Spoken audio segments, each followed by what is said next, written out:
organisation first came to Northern Ireland in the middle of 2002, and it's grown from employing one and a half people back then to almost 300 today, and we're providing services for over 200 people with autism and their families throughout Northern Ireland. And we provide the kind of services that are available to people with autism throughout the UK, run by Autism Initiatives, and that includes supported living for many people who've been resettled from long stay hospital, as well as people who've moved on from the family home. So Fiona, tell us a little bit about your role with Autism Initiatives in Northern Ireland. My role is to look at new business ideas for Autism Initiatives, so to set up social enterprises, one of which is Chocolate Memories, which is based in Monterey, which is just outside Belfast. This chocolate business is to provide training and employment to people with autism, so they'll get involved with hand making the chocolate and also with customer services, and so actually bringing the product to the customer, to retailers. The second is Pumpkin Pastures, which is a horticultural business down in Newcastle. We grow our own produce there and then we sell it on to make a bit of profit for the charity. And how do you go about marketing the chocolate that's produced here? We've taken on 12 retail outlets that we're currently selling our products in, which are going fantastic, really well. People are really interested in the not-for-profit aspect of our product.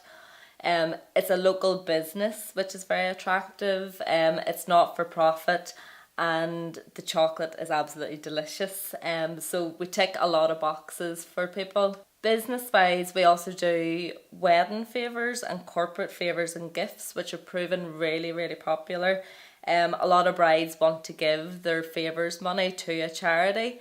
So this way you're getting best of both worlds. You're getting to give your money to a charity, but your guests are getting a delicious product as well.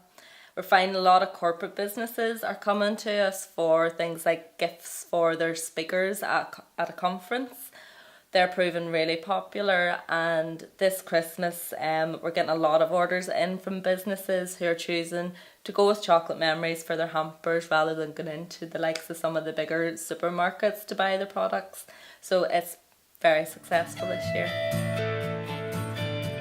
And what type of work do you actually do at Chocolate Memories?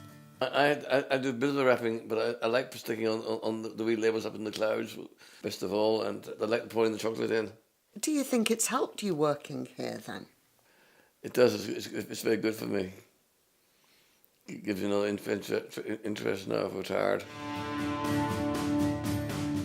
So Sarah, what's your role here at Chocolate Memories?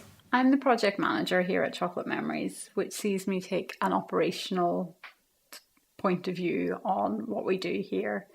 We get a lot of orders for a lot of different chocolate, and I'm the one who makes sure that that chocolate is made. At Chocolate Memories, we employ people with autism, provide training and employment for them. Part of my job would be training them to be able to take part in every aspect of the chocolate making process. And then all the administration of that, ordering equipment and supplies, making sure it's being distributed to the right people and that it's been sold in the right places. And tell me, who benefits most from Chocolate Memories? People who benefit the most would be our service users who come up. We have service users every day from Monday to Thursday, and we're providing training and employment opportunities for them. In Northern Ireland, there are not an awful lot of day opportunities for adults with autism specifically, and a lot of very capable adults are sort of in daycare where their brains aren't being stimulated and their skills and talents aren't being used or developed in any way. So that's what we do here. People who are very good with numbers, people who are very good working with food, people who are very good artistically with the packaging are really developing those skills in a tangible way that they can then see on the shelves. As well as that, all of our profit goes back into the charity Autism Initiatives, so we can further benefit service users who use Autism Initiative services who may not be able to come to the chocolate factory. So how long have you been working here at Chocolate Memories? I've been here for about a year or more. I started whenever Anna was here, who Sarah took over from. and I just love it. I like coming up here because it makes it's a nice feeling selling the chocolate to the public. And last Monday we were out selling chocolate. Anita, can you just tell us how working at Chocolate Memories and Pumpkin Postures has helped Michelle? Well, I'm Michelle's sister, and up till about a year and a half ago, Michelle lived with me, and she wouldn't have had that many activities to do. And by moving into AI and taking part in these things, her confidence has built and grown. She's made a lot of new friends. She's a lot more confident. And when she comes to visit, I have a daughter who loves to hear all about the things that she's done in the factory and at the garden centre. So she's a lot happier, and it has definitely helped her make friends. And what sort of an impact do you think this has had on the family as a whole? She comes down, she spends a couple of days a week coming down and having dinner with us or spent the day with us, and it's filled with her telling us stories about what she's done at the chocolate factory or what orders that they're doing, who she has to make chocolate for, and also what she's doing at the garden centre and telling us how she does things. She'd never been involved in gardening before or really had any idea of vegetables and how they grow, and this has helped all of that so she can educate us a bit.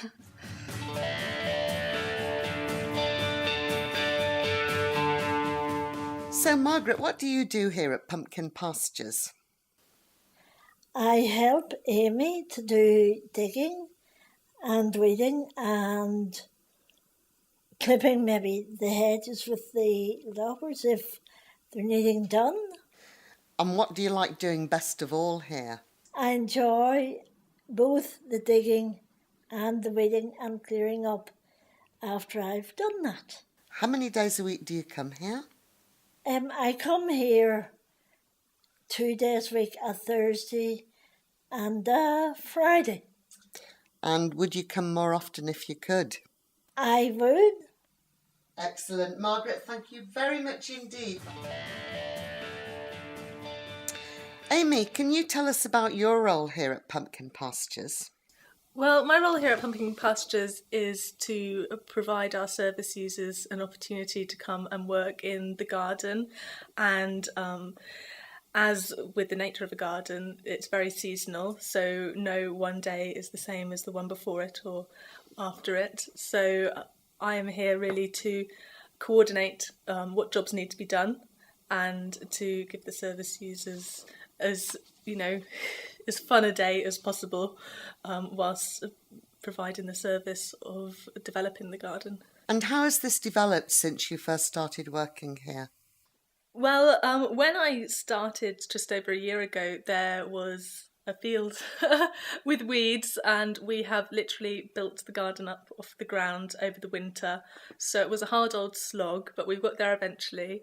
And now, as you can see, the garden has, it's built itself up off the ground, and there really is the vegetable patches, the chickens, the polytunnel, and all of these different facilities that the service users can utilise. Can you tell us what the purpose of Pumpkin Pastures is and what happens here? My main purpose for the garden would be for that the service users can enjoy the time that they spent in it. That's my number one priority.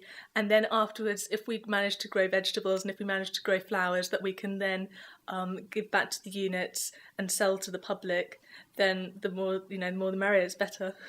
And what would you say the outcomes are for the service users who work here? Our service users really benefit the garden in a number of ways, and I think foremost is the meaning of them coming to work there. They have a sense of achievement when they see the plants growing from seed, which is what we do, from nurturing them, watering them, weeding them, and then at the end of the season, hopefully, if the pests haven't got to them, we'll have a good crop. And we have, had a very good crop of our tomatoes, and then our service users can take them home, which is another benefit in that they're using the produce that we grow and they're looking after the hens and they're taking the eggs home that they produce for us as well.